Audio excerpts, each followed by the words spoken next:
Si l'Ukraine tombe, l'OTAN brûlera. Le président ukrainien Volodymyr Zelensky a lancé un avertissement sinistre lors d'une interview à la conférence sur la sécurité de Munich. Son message était clair, Poutine ne s'arrêtera pas à l'Ukraine. Il ciblera ensuite le reste de l'Europe, potentiellement sans l'implication des États-Unis. Poutine attend que l'OTAN soit affaiblie, et le dirigeant de la Russie ne peut pas être fait confiance. Mais pourquoi Zelensky pense-t-il que la Russie veut une guerre contre l'OTAN ?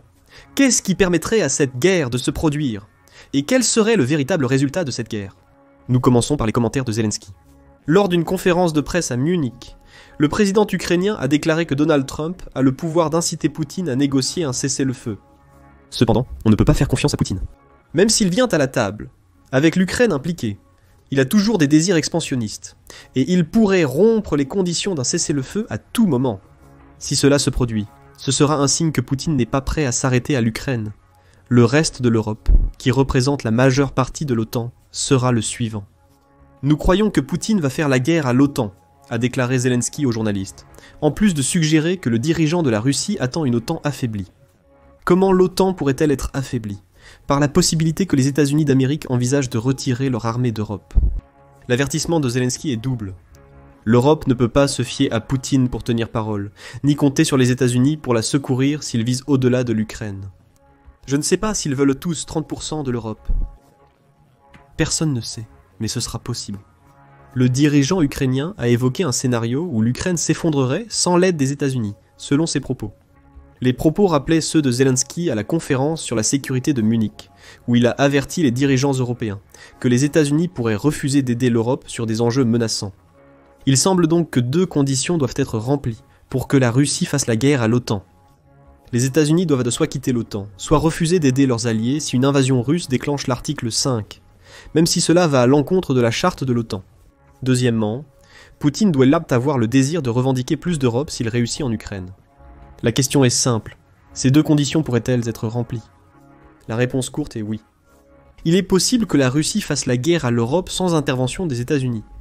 L'idée de Trump de retirer les États-Unis de l'OTAN, affaiblissant ainsi l'alliance, n'est pas nouvelle. Déjà en 2018, lors du premier mandat de Trump en tant que président des États-Unis, Trump aurait dit à plusieurs reprises à des hauts fonctionnaires qu'il souhaitait le retrait des États-Unis de l'OTAN. Ces déclarations indiquaient que Trump ne voyait pas l'intérêt de maintenir une si grande alliance militaire, surtout qu'il pensait que l'OTAN était un fardeau pour les ressources américaines. Un an plus tôt, Trump avait aussi dit aux membres de l'OTAN qu'il était temps de payer leur juste part. Lors d'une réunion de l'OTAN à Bruxelles, il a déclaré que d'énormes sommes d'argent étaient dues aux États-Unis par les autres membres, soulignant que beaucoup sont loin d'atteindre les 2% du produit intérieur brut recommandé par l'OTAN en matière de dépenses de défense. Et il avait raison. En 2017, seules 4 nations respectaient ce que Trump considérait comme une obligation plus qu'une recommandation.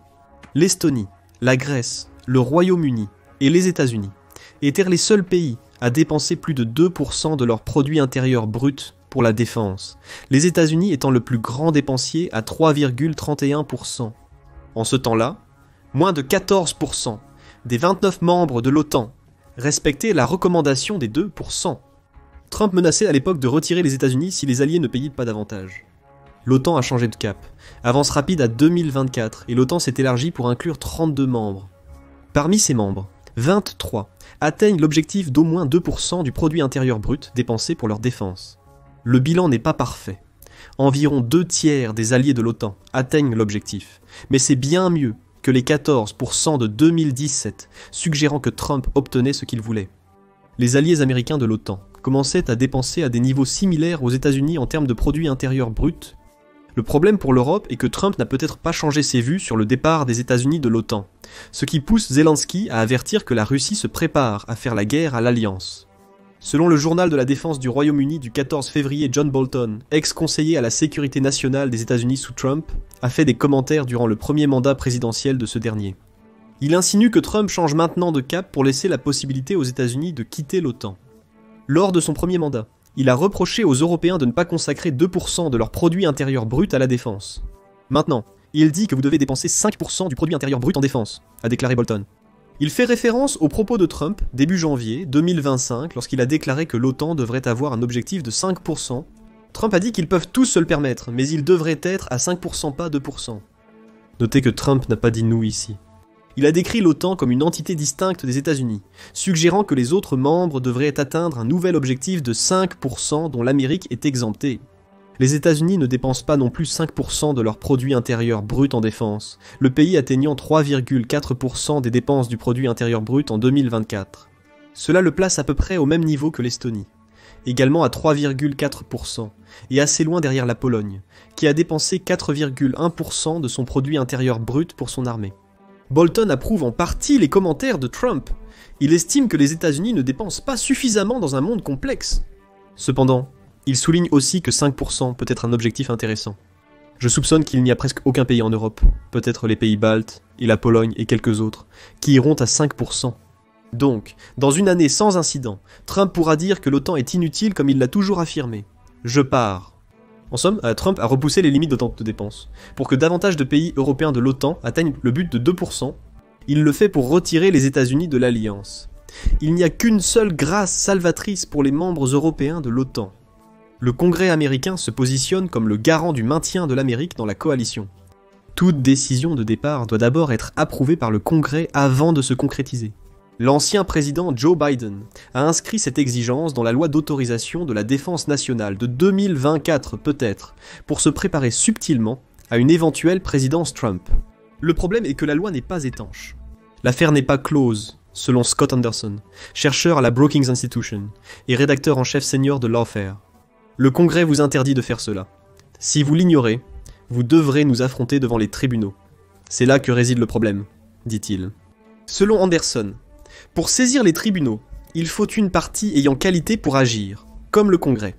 Cependant, il est incertain que les républicains du Congrès seraient disposés à poursuivre leur propre président élu. Zelensky a donc raison de craindre que les États-Unis ne soient plus partenaires de l'OTAN. Trump a menacé de se retirer par le passé. Il fixe des objectifs de dépenses qui peuvent être inatteignables pour de nombreux membres de l'Alliance. De plus, les lois forçant l'approbation du Congrès d'un retrait sont insuffisantes. Mais qu'en est-il de Poutine ? Sans le soutien américain à l'OTAN, porterait-il réellement son attention sur le reste de l'Europe ? Encore une fois, c'est une possibilité. Des suggestions que l'appétit de Poutine pour l'expansion pourrait s'étendre au-delà de l'Ukraine existent depuis au moins février 2023. C'est à ce moment-là que RAND a publié un article affirmant que le prochain objectif de Poutine pourrait être d'attaquer d'autres voisins post-soviétiques qui faisaient partie de l'Empire russe. Poutine a un passé à cet égard. Il a envahi la Géorgie en 2008, peu après que l'ex-premier ministre Poutine ait dit à l'ancien président américain George W. Bush que l'Ukraine n'est même pas un pays.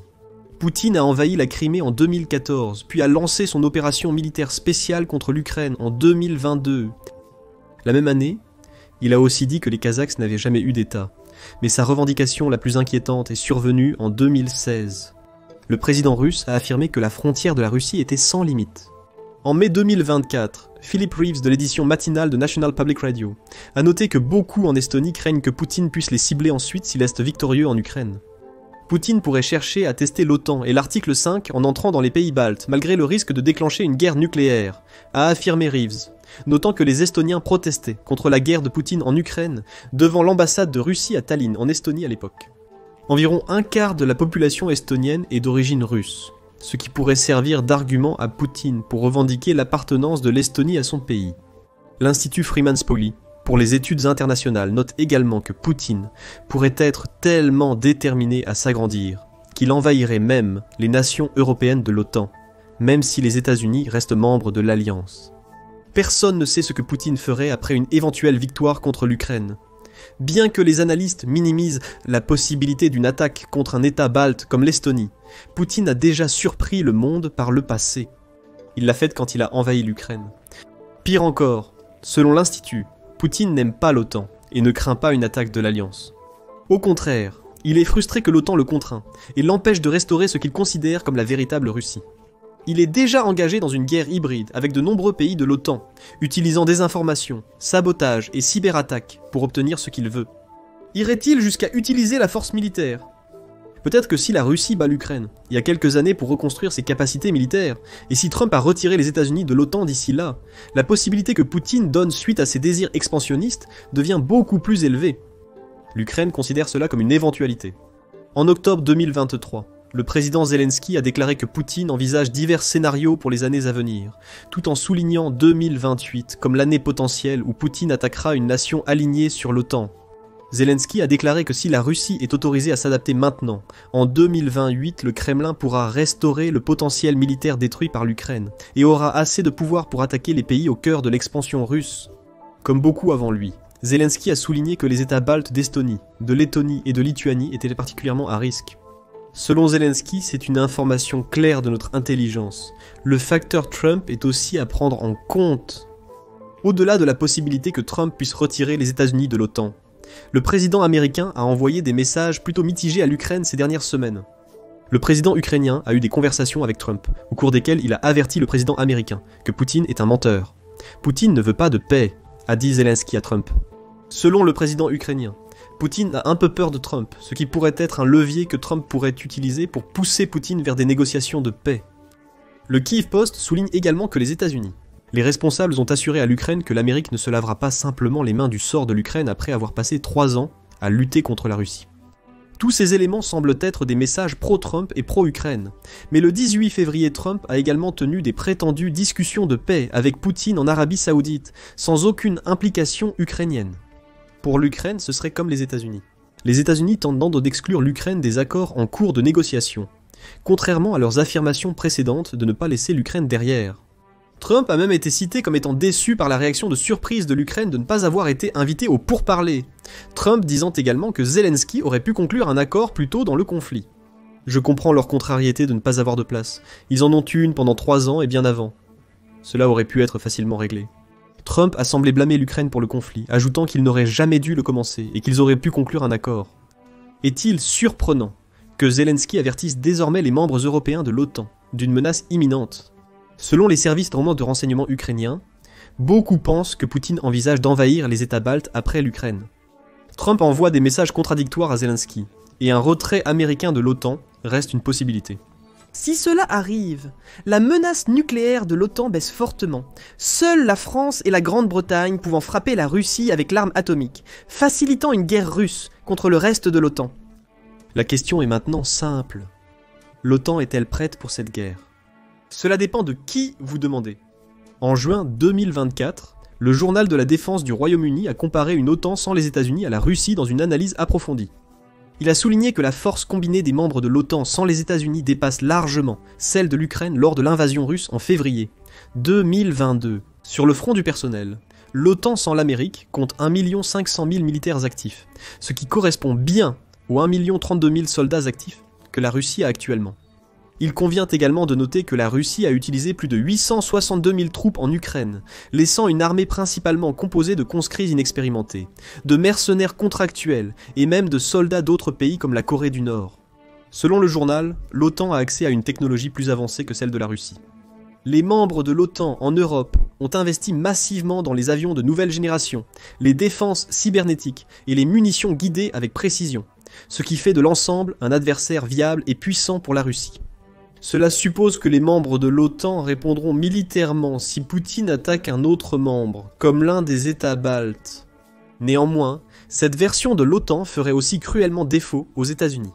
Sa menace nucléaire serait réduite. La France et la Grande-Bretagne combinant pour avoir 515 ogives nucléaires, comparativement aux 1549 armes nucléaires stratégiques de la Russie, et à son stock restant de 4380. Si Poutine appuyait sur le bouton nucléaire, il pourrait dévaster d'un coup les pays de l'OTAN. La France et la Grande-Bretagne pourraient faire de même à la Russie, bien qu'avec moins de puissance de feu que si les États-Unis apportaient leurs 5225 ogives nucléaires à l'engagement. L'OTAN européenne dépend également fortement des États-Unis pour le renseignement opérationnel et la défense antimissile. De plus, le grand stock d'avions citernes américains manquerait, car ces avions importants sont en pénurie en Europe et seraient essentiels pour maintenir les forces aériennes les plus puissantes de l'OTAN ravitaillées pour les assauts contre la Russie. La conclusion du journal était que l'OTAN sans les États-Unis pourrait bien repousser une attaque russe pendant les premiers mois, causant d'énormes dommages aux forces de Poutine. Mais que se passe-t-il des mois plus tard lorsque la Russie continue d'arriver et que l'OTAN a épuisé une grande partie de ses munitions? Une étude de février 2025 sur le même sujet par une revue de défense britannique mentionne les mêmes problèmes. En conclusion, l'OTAN et l'Europe pourraient y mettre en place une défense solide contre les forces de Poutine. Cependant, le maintien des opérations au-delà des phases initiales d'une telle guerre verrait cette version de l'OTAN sans l'Amérique lutter sans le soutien en matière de renseignement, logistique et technique que les États-Unis ont longtemps fourni. Les pays de l'OTAN les plus exposés en cas de guerre contre la Russie sont encore moins rassurés. En décembre 2024, les dirigeants de la Lettonie, de l'Estonie et de la Finlande ont affirmé à l'unisson que l'OTAN n'est pas prête à affronter la Russie sans l'engagement des États-Unis. C'est tout à fait clair, a affirmé le président letton Edgars Rinkēvičs. Nous ne pouvons pas simplement espérer que les États-Unis restent très impliqués en Europe, a ajouté le Premier ministre estonien Kristen Michael. Nous devons renforcer nos capacités de défense face à la menace russe et à son incapacité à être une démocratie et à respecter les règles internationales. Il convient de noter que l'Estonie et la Lettonie ont consacré 3,4% et 3,15% de leur produit intérieur brut à la défense en 2024. La Finlande a également dépassé l'objectif de 2% de l'OTAN, dépensant 2,4% de son produit intérieur brut. Ces nations européennes de l'OTAN prennent la menace russe au sérieux. Peut-être que le problème est que le reste de l'OTAN ne fait pas de même. Cette déscoordination entre les membres européens de l'OTAN pourrait causer la perte de l'alliance si Trump retire les États-Unis de la coalition. L'OTAN européenne a les moyens de rivaliser avec la Russie, mais si elle s'enlise dans la bureaucratie et les débats concernant sur la réaction à une victoire russe contre l'Ukraine, elle pourrait être prise au dépourvu. C'est pourquoi l'OTAN pourrait brûler si l'Ukraine tombe, comme le prétend Zelensky.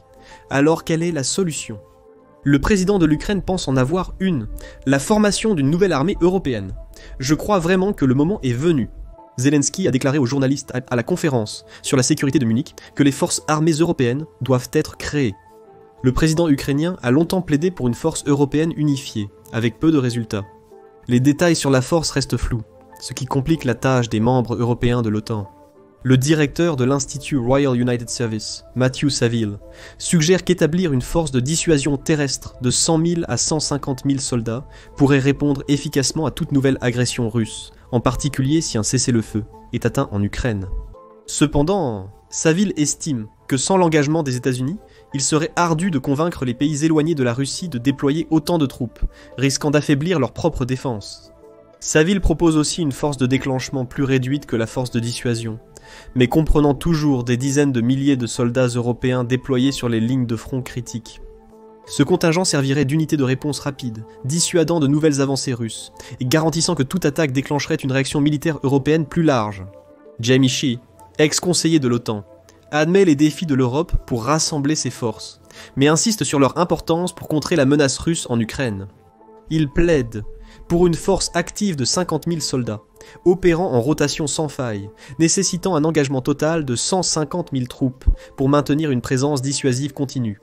Aucune de ces propositions ne prend en compte la possibilité que l'OTAN européenne déclenche une guerre totale contre Poutine pour ce qu'il a fait en Ukraine. Il s'agit avant tout de dissuasion, avec des chiffres nettement inférieurs aux 1 500 000 soldats que les forces de l'OTAN européenne pourraient mobiliser pour un combat. Il faut aussi considérer les conflits entre membres de l'OTAN en Europe. La France, le Royaume-Uni et la Suède se disent prêts à envoyer des troupes au front si besoin. Cependant, avec l'élection récente de Friedrich Merz comme chancelier de l'Allemagne, le 23 février 2025, la position du pays pourrait changer.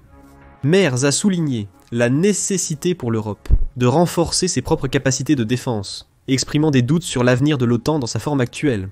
Cela pourrait mener à un rôle allemand plus proactif dans les initiatives de défense européenne, mais sera-ce suffisant ? Si l'OTAN européenne n'est pas unie contre Poutine, comme actuellement, alors Zelensky pourrait avoir raison.